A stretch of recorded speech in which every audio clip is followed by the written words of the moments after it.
I stood in my kitchen, ankle-deep in freezing cold water, watching my brand-new area rug float toward the dining room like a discarded raft. The sound was the worst part, a heavy, rhythmic glug-glug-glug coming from behind the wall, followed by a wet explosion of gray water bursting out of the washer hookup. "Turn it off! Dad, turn the water off!" I screamed. My dad scrambled for the shut-off valve, his boots splashing through the mess. When the silence finally hit, it was heavy. We both stared at the back of the washer. That's when my dad pulled the drain pipe away from the wall and shone a flashlight into the opening. "You've got to be kidding me," he whispered. "What is it?" I stepped over a floating shoe to get a look. "It's not a clog, Mark. Someone stuffed a thick rubber plug down this pipe and sealed it with industrial glue. This wasn't an accident. This was intentional. My landlord had told me the hookups were in perfect working order. He'd looked me in the eye and lied while knowing that the moment I did my first load of laundry, I'd drown my own house. And that's when I realized I wasn't just living in a rental. I was living in a trap. If you're new here, hit that subscribe button right now, because stories about landlords who sabotage their own property, they get absolutely wild. Trust me, you're not going to believe the legal loophole I found to take this guy down.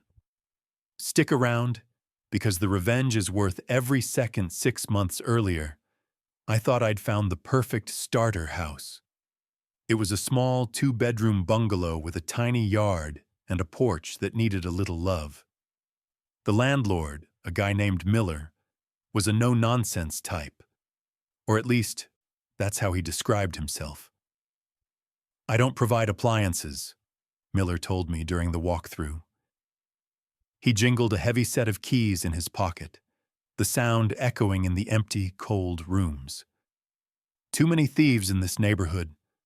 My last 3 tenants walked off with the stoves and the fridges. You want to live here? You bring your own gear." The house smelled like stale cigarettes and cheap floor wax. It was a shell. No stove, no fridge, no washer, no dryer. Just empty rectangles of dust where the machines should have been. "I can do that," I said. I was 24, working my first real job, and I wanted a place that was truly mine. "I'll buy my own. But are the hookups ready? Gas, electric, water?" Miller nodded, his eyes never quite meeting mine. "Everything is top tier, kid. You just plug and play. I keep this place in tip-top shape." I believed him. I signed the lease, handed over a massive security deposit, and started browsing appliance websites. I was proud. I was going to turn this empty box into a home. I spent $3,000. That was nearly every cent of my savings. I bought a stainless steel stove, a matching refrigerator, and a high-efficiency washer and dryer set. When the delivery truck pulled up 2 weeks later, I felt like a king. I watched the guys wheel the gleaming white washer and dryer into the house.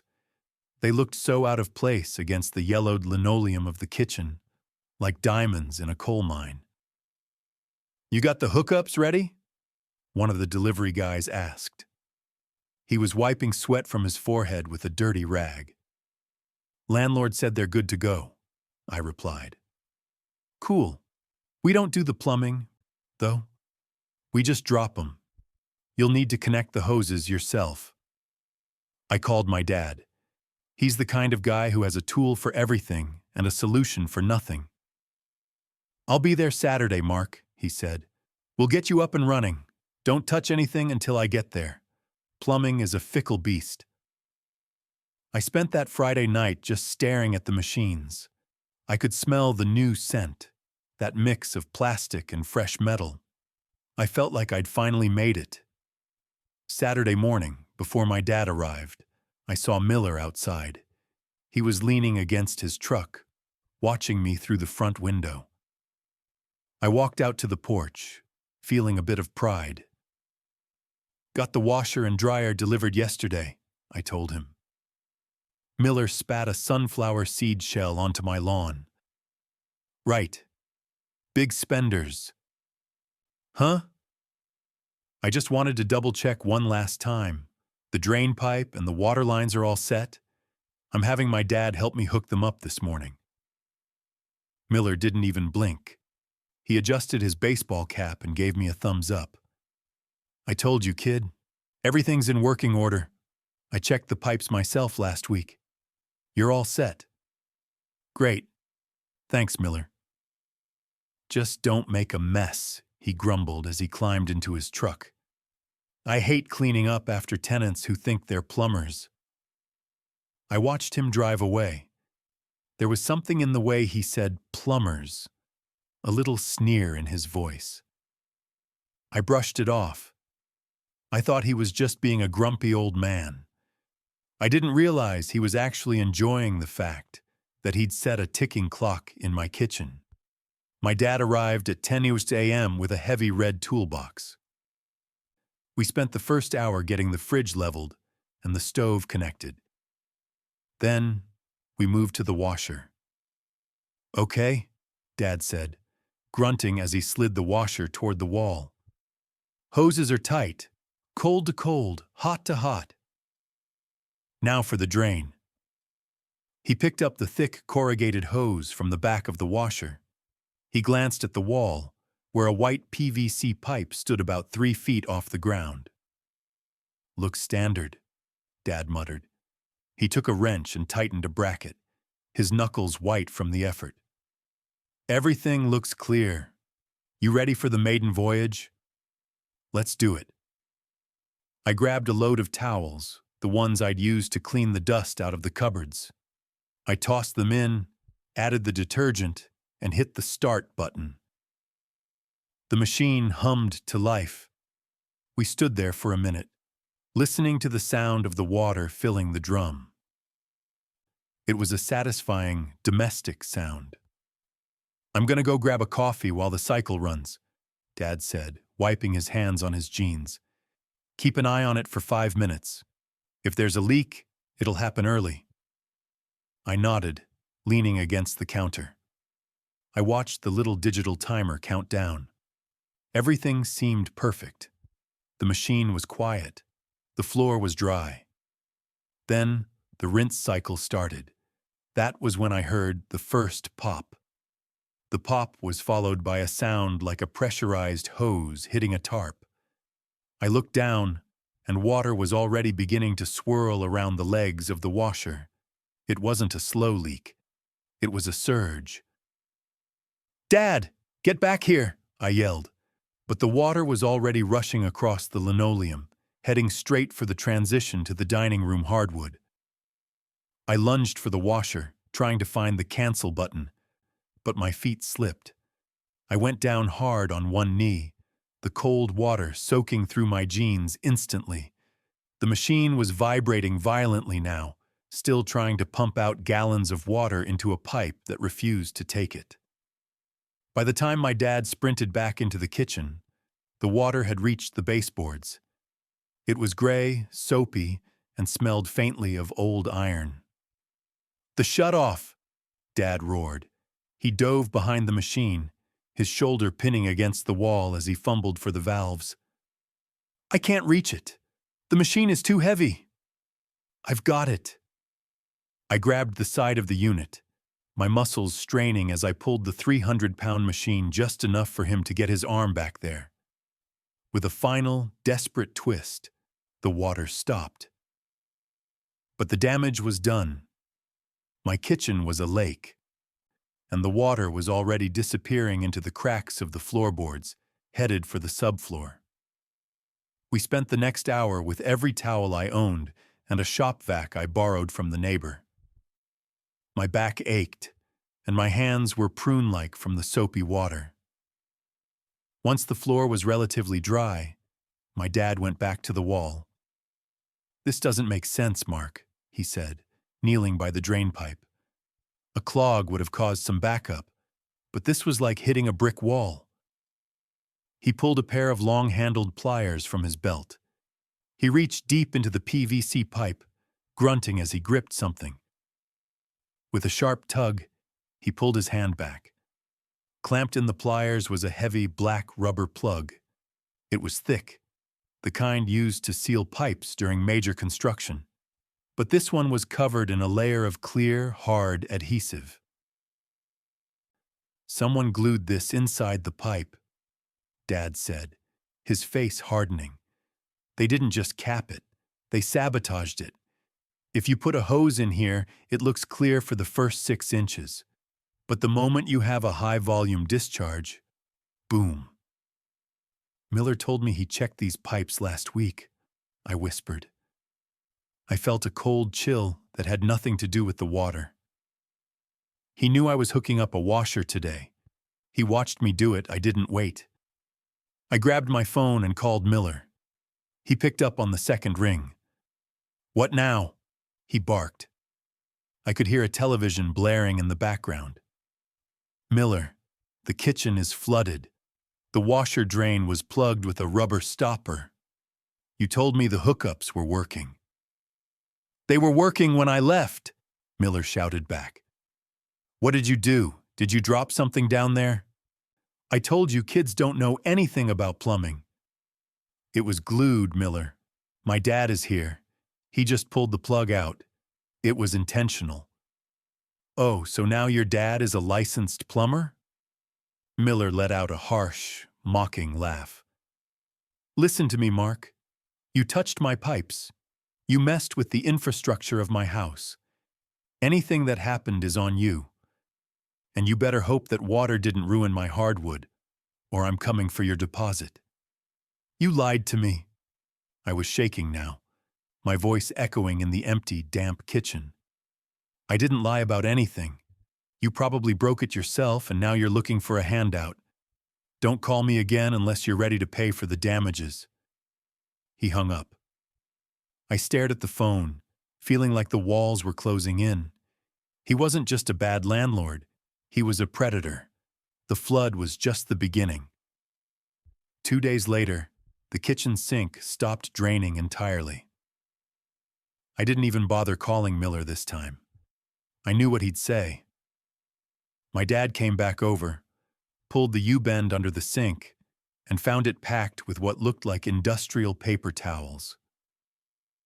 "He's trying to make the house unlivable," Dad said as he cleared the mess.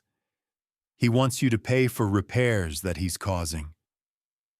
While he worked on the sink, I went outside to clear some brush near the back porch. As I moved a pile of old lumber Miller had left behind, the ground seemed to move. 3 huge brown rats scurried out, their claws scratching against the wood. They didn't even seem scared of me. They stopped a few feet away, their black eyes watching me. The pile was a nest, filled with shredded insulation and trash. The house was falling apart. The pipes were a war zone, and the yard was infested. I felt sick. I had $4,000 tied up in this place between the deposit and the appliances, and I was miserable. I tried to be reasonable. I sent Miller a polite email with photos of the rats, the blocked sink, and a receipt for the shop vac rental. I asked for a small credit on the next month's rent for the trouble. His response was a single sentence. "Rent is due on the 1st, and I'm adding a $50 unauthorized repair fee for your dad touching the sink. Do not contact me again regarding these minor issues." That was it. I couldn't do 4 more months of this. My skin felt itchy every time I walked into the house. I couldn't sleep because I kept imagining I heard rats in the walls. I decided to ask for a mutual termination of the lease. I figured if I was nice about it, if I told him he could keep a portion of the deposit, he'd let me go. I just wanted out. Met Miller at the property the following Friday. He wouldn't even step inside. He stood on the sidewalk, arms crossed over his chest, looking at the house like it was a burden. "I want to move out, Miller," I said, trying to keep my voice steady. The house has too many issues. I'll leave the appliances if you let me out of the lease 4 months early." Miller's eyes lit up for a second. The thought of free appliances clearly tempted him. But then, a cruel smile spread across his face. "No," he said. "No? Why not? You get a stove, a fridge, and a washer for free." "Because I have a contract," Miller said, taking a step closer. "You owe me 4 more months. That's nearly $5,000. And I've been looking at the floors through the window. That water damage, that's going to cost you your entire security deposit. Maybe more." "You caused the water damage. You plugged the pipe." "Prove it," Miller whispered. "In the meantime, you're responsible for every cent. If you try to leave, I'll sue you. I'll ruin your credit. You aren't going anywhere until I say you're done." He turned and walked toward his truck. I stood there, frozen. I was trapped in a house that was rotting around me, and I was paying a man who hated me for the privilege. That was when I went to the one place Miller never expected me to go. I spent the weekend in a state of quiet fury. Every time the floorboard creaked or a pipe rattled, I felt Miller's smug face looming over me. I knew he was counting on me being young, broke, and intimidated by the binding power of a lease. Monday morning, I didn't go to work. I drove downtown to the city clerk's office. I didn't even know what I was looking for, but my dad's voice kept echoing in my head. Guys like Miller always cut corners. The office was quiet, smelling of old dust and industrial floor cleaner. I walked up to the counter where a woman with silver-rimmed glasses was filing papers. "Can I help you?" she asked without looking up. "I'm renting a property at 112 Oak Street," I said. "I've been having some structural issues. I wanted to see the history of the rental permits for the house." She paused, her fingers hovering over a drawer. She looked up at me, then back at her computer screen. 112 Oak, give me a moment." The woman frowned at the screen. She tilted her head, then typed something else. "That's strange," she muttered. "What is?" "I have the property records here. It's zoned for residential use, obviously. But there hasn't been a rental occupancy permit filed for this address in, well, ever." I felt a jolt of electricity run through my spine. "Ever? What does that mean exactly?" "It means," she said, finally turning the monitor toward me, "that it is illegal to collect rent on this property. In this city, a landlord must have a safety inspection and a registered permit before they can legally lease a dwelling. Without that permit, any contract signed for that address is essentially non-existent in the eyes of the law." I stared at the screen. The box for rental permit status was a cold, empty white. "So," I whispered, "the lease I signed, it isn't valid?" "Technically, no. You're living in an unregistered unit. If an inspector came out there today, they'd probably order the house vacated and fine the owner thousands." I walked out of that building feeling like I had just been handed a loaded gun. Miller thought he was the master of contracts. He didn't even have a valid one.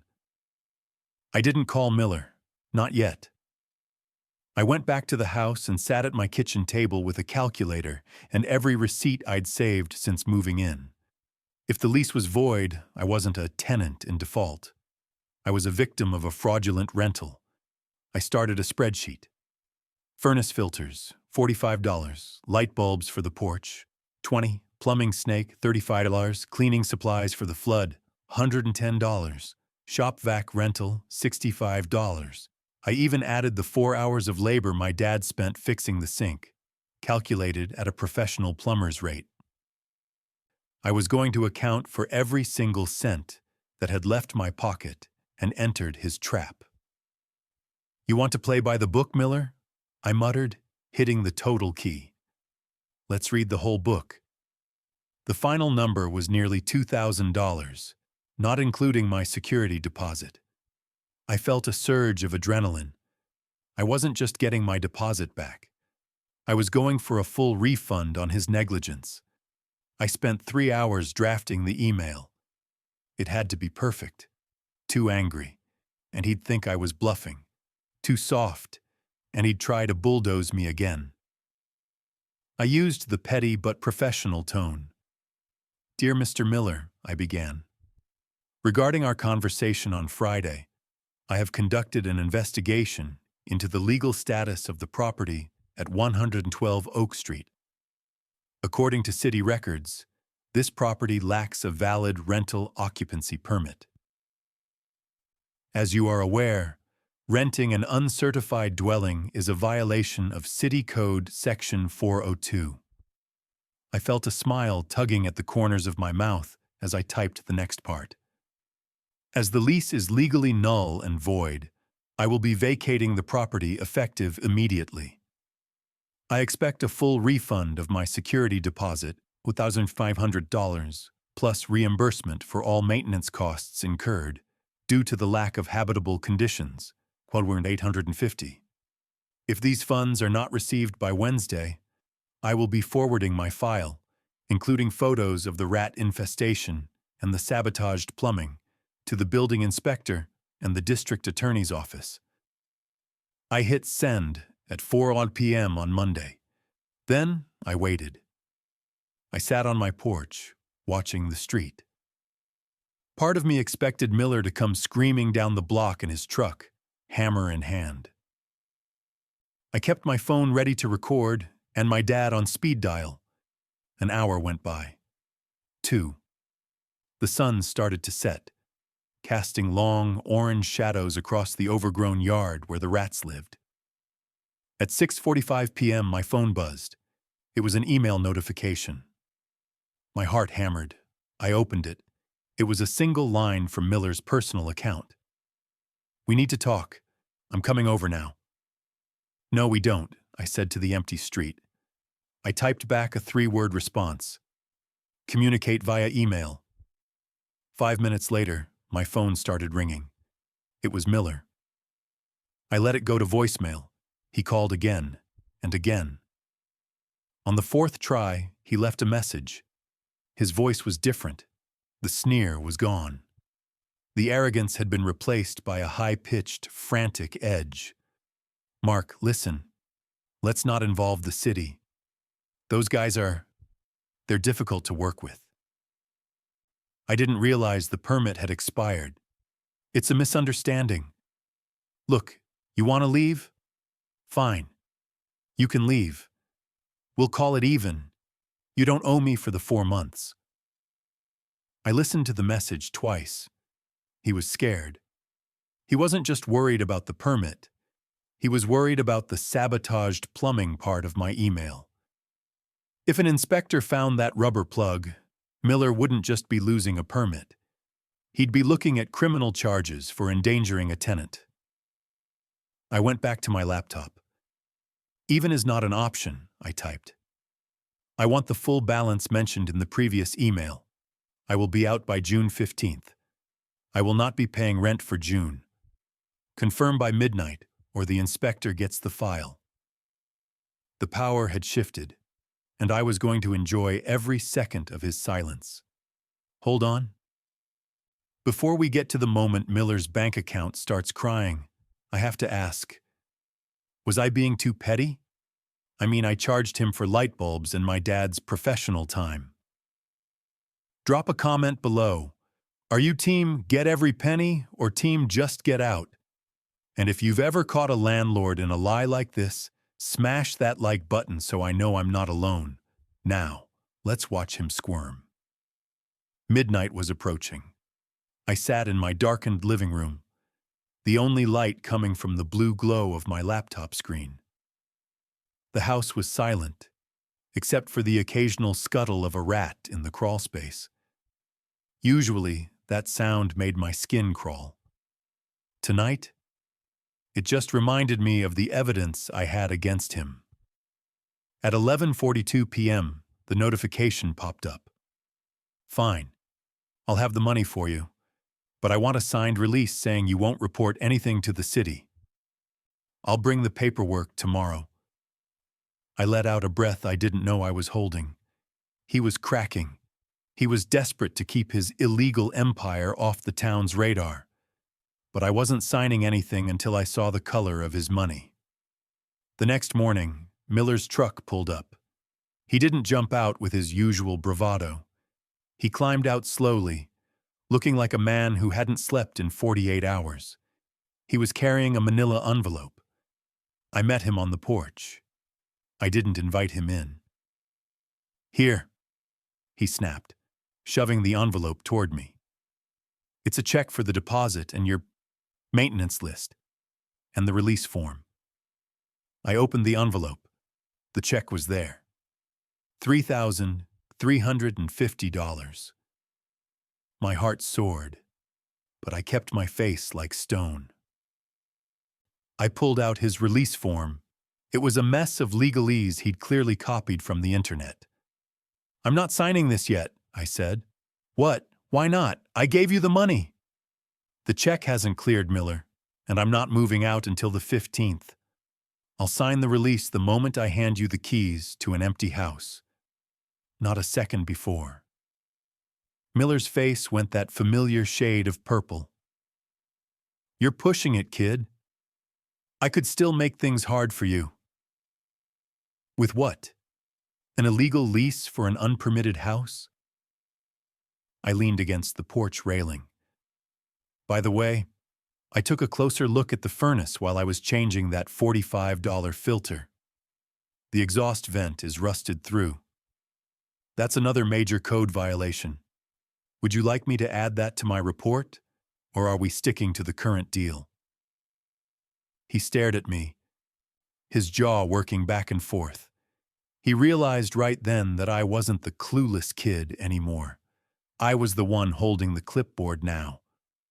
The 15th, he hissed. Be gone. If there's so much as a scratch on those walls, I'm stopping payment on that check. The check is getting cashed today, Miller. If you stop payment, that's check fraud. And I'll add that to the list for the DA. He turned and stomped back to his truck without another word. For the next 2 weeks, I lived like a king in a house I was essentially staying in for free. I didn't pay a cent for June. I spent my evenings packing my high-end appliances. I was meticulous. I didn't just pack, I cleaned. But I didn't clean for him. I cleaned to make sure there was absolutely no reason for him to ever contact me again. I even found the industrial rubber plug my dad had pulled out of the washer pipe. I put it in a Ziploc bag and labeled it. Evidence, 112 Oak St. Sabotage. I kept it right on the kitchen counter where he'd see it on his final walk through June 15th arrived. A beautiful, hot summer morning. My dad and I loaded the stove and fridge onto the trailer. You got the money? Dad asked, wiping sweat from his forehead. Cashed and cleared, I said, patting my pocket. He's coming at noon for the keys. You signing that paper? The one saying I won't report him? Yeah, I'll sign it. But I never said anything about you not reporting him, did I? My dad grinned. It was a wicked, knowing look. We knew how this game was played. Miller showed up at exactly noon. He walked through the house like he was walking through a graveyard. He looked at the empty spots where my appliances had been. He looked at the sparkling, clean floors. Then, his eyes landed on the Ziploc bag on the counter. The rubber plug. He turned to look at me, his eyes wide. I'm leaving that as a souvenir, I said. Just a reminder that I know exactly what you did. I signed his little release form and handed him the keys. Have a nice life, Miller. Try getting a permit next time. It's cheaper than what this cost you. As we drove away with the trailer bouncing behind us, I looked in the side mirror. Miller was standing on the porch of his empty, illegal house, holding that Ziploc bag. He looked small. He looked defeated. I had my deposit. I had my maintenance money. I had 15 days of free rent. And I had my dignity back. I had spent months feeling like a victim. But as the house disappeared from view, I realized that petty revenge isn't just about the money. It's about showing bullies that they don't own the world, even if they own the dirt you're standing on.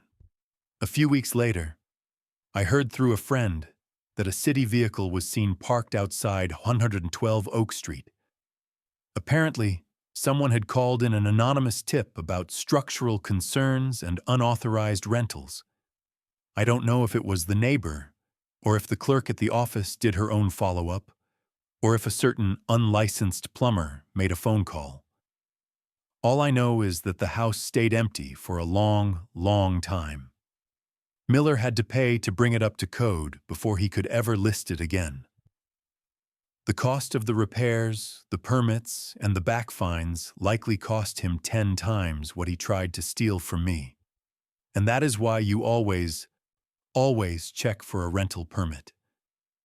These guys count on your silence, but the city office is your best friend. If you loved seeing this landlord's plan blow up in his face, make sure you're subscribed.